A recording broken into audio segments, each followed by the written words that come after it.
Assalamualaikum warahmatullahi wabarakatuh.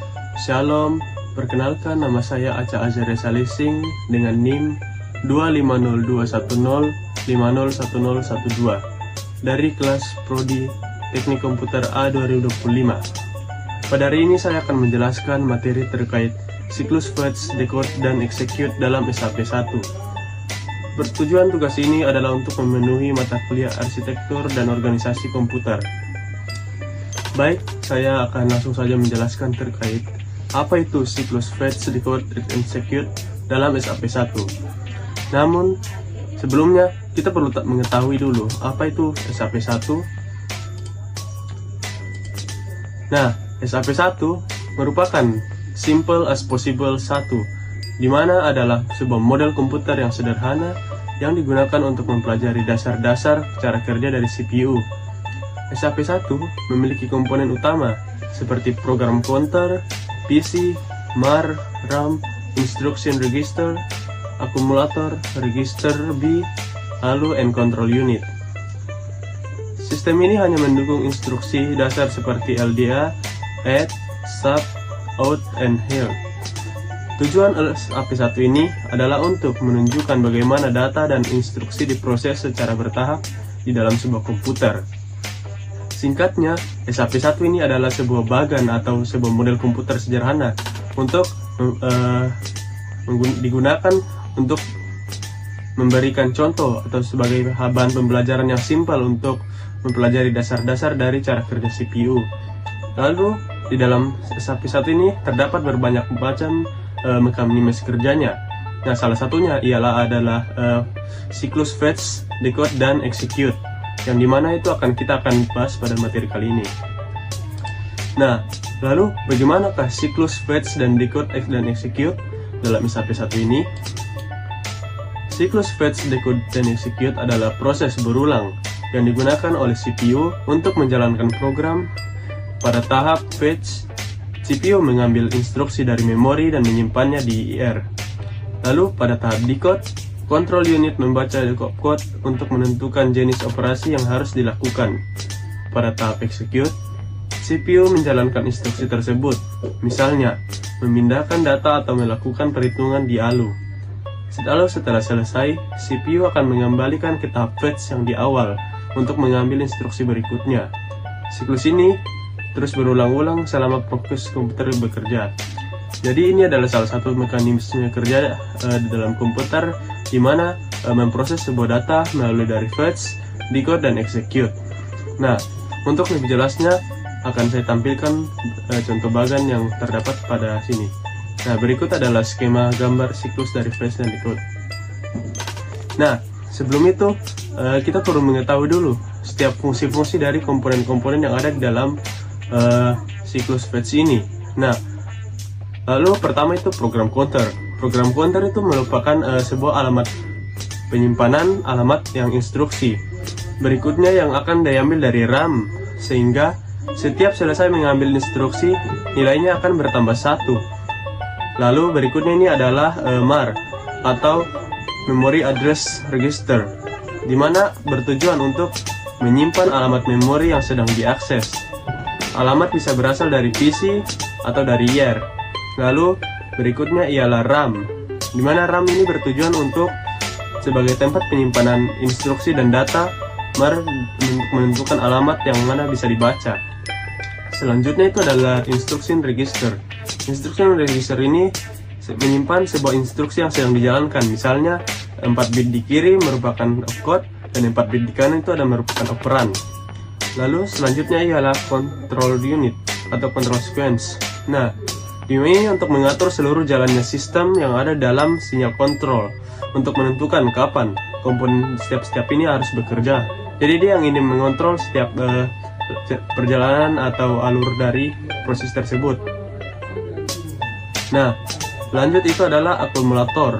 Akumulator ini merupakan suatu register utama untuk menyimpan sebuah data dari hasil penyimpanan. Selanjutnya itu adalah adder atau subtractor. Adder atau subtractor ini merupakan sebuah sistem yang melakukan operasi penjumlahan atau pengurangan di antara B atau C. Lalu adalah output atau register. register. Nah, di sini tuh bertujuan untuk menyimpan hasil akhir yang sudah disampaikan, yang nanti disimpan itu ke dalam output register. Lalu terakhir itu adalah bus. Bus ini untuk sebagai jalur tempat proses data lewat jalurnya, sehingga setiap data yang dikerjakan dia akan melewati bus ini untuk sampai ke data tujuannya. Lalu lanjut, seperti yang tadi sudah saya jelaskan teori terkait fetch, sekarang adalah bagaimana cara bekerjanya. Nah, cara bekerja fetch ini dimulai dari tahap pertama, 2, dan 3 yang disebut juga misalnya T1, T2, and 3. Nah, di tahap pertama atau T1, T1 itu tuh di sini tuh dari program ini tuh dia mengambil sebuah nilai input, dimana dari program ini dia akan mengambil sebuah nilai dan akan melewati bus dan akan masuk ke MAR. Nah, misalnya di dalam PC ini bernilai 0010 yang akan dipindahkan ke dalam MAR, sehingga nanti nilai yang ada di dalam program komputer di awal ini akan berpindah ke dalam MAR, sehingga di dalam isi dalam MAR ini terisi 0010. Lalu lanjut ke T2 atau T2, dimana pada T2 ini dia itu akan masuk selanjutnya ke dalam MAR ini. Nah, dimana dalam proses ini itu nilai yang dikirimkan itu akan bertambah 1, dimana seperti tadi itu misalnya nilai yang dimasukkan di sini adalah 0010, maka akan ketika keluar itu dia akan bertambah 1, yaitu 0011, sehingga nilai yang diberikan itu sekarang itu menjadi 3, dimana tadi itu kan di awalnya itu 2, dia akan masuk sebagai 3. Lanjut itu proses T3 atau T3, dimana itu dia akan masuk ke dalam RAM. Sekarang itu masuk ke dalam RAM, dimana ini data dari MAR tadi itu dia akan dikirimkan lewat bus ini lalu masuk ke dalam RAM ini. Nah, misalnya yang tadi data yang dikirimkan itu adalah 0010. Nah, ketika dipindahkan ke dalam RAM 2 ini, dia akan dipindahkan sesuai dengan jumlah bit yang ada, sehingga menjadikan 01010100. Nah, dimana itu akan mendefinisikan itu sebagai 10 desimal dalam sini. Nah, sehingga nanti saat masuk lagi dipindahkan lagi selanjutnya itu ke dalam IR atau instruction register. Nah, di dalam instruksi register ini dia akan dipindahkan hasil dari RAM yang sudah dipecah tadi itu sebagai S00010101. Nah, dia akan masuk ke dalam instruction register ini, sehingga di IR ini dia akan sudah berisikan alamat yang lengkap, dimana tadi kan itu yang data yang dikirimkan itu hanya alamat-alamat mentah. Nah, dimana tuh isinya tuh adalah 0010 ini, sehingga nanti di instruction register ini berisikan 00010101 di dalam instruction register ini. Nah, selanjutnya itu adalah decode. Nah, decode ini tuh dia tuh tidak disebutkan dalam tahap, dia tuh secara otomatis bertahap, dimana tuh dia terjadi setelah siklus fetch pada step ketiga, dimana nanti tuh dia akan membaca setiap elemen-elemen yang ada yang sudah masuk dalam instruction register ini. Nah, selanjutnya itu adalah execute. Nah, execute ini akan lanjut ke dalam tahap ke T4 atau T4. Nah, di dalam T4 ini dia menggunakan operan, yang dimana data dari instruction register ini dia akan masuk ke dalam lewat bus, lalu masuk ke dalam MAR kembali. Nah, di dalam MAR ini dia akan menunjuk alamat kelima, dimana alamat kelima itu ada di belakangnya, dimana 0001 itu merupakan LDA dan 0101 itu merupakan alamat limanya, sehingga saat dia kembali ke dalam MAR ini, maka MAR akan membaca 0101 itu adalah 5, sehingga dalam MAR ini disembunyikan isi nilai 5 di dalamnya. Lalu lanjut ke dalam tahap selanjutnya ada T5 atau T5. Nah, T5 ini dia akan masuk ke selanjutnya ke dalam akumulator, yang dimana tuh akan dari MAR ini dia akan dikirim lewat RAM dulu, lewat RAM yang berisikan yang di alamat 5, lalu dia akan mengeluarkan lagi dan langsung masuk ke dalam akumulator.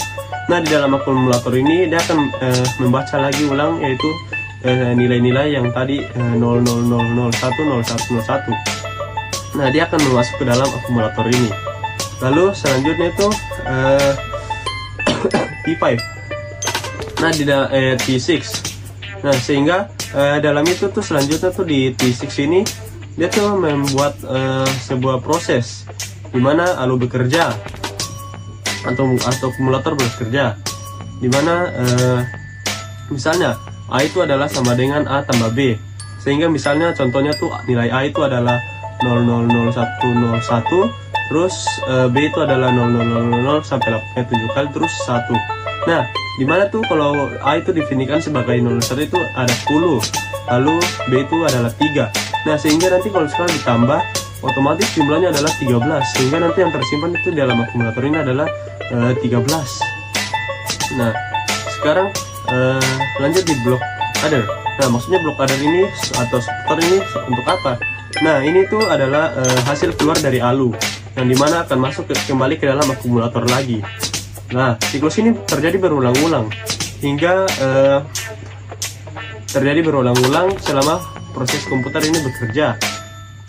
Singkatnya, ringkasannya itu adalah dari PC ini akan masuk ke dalam MAR. Lalu di dalam MAR PC ini dia akan menambah nilai 1 tadi, siklus kedua T2.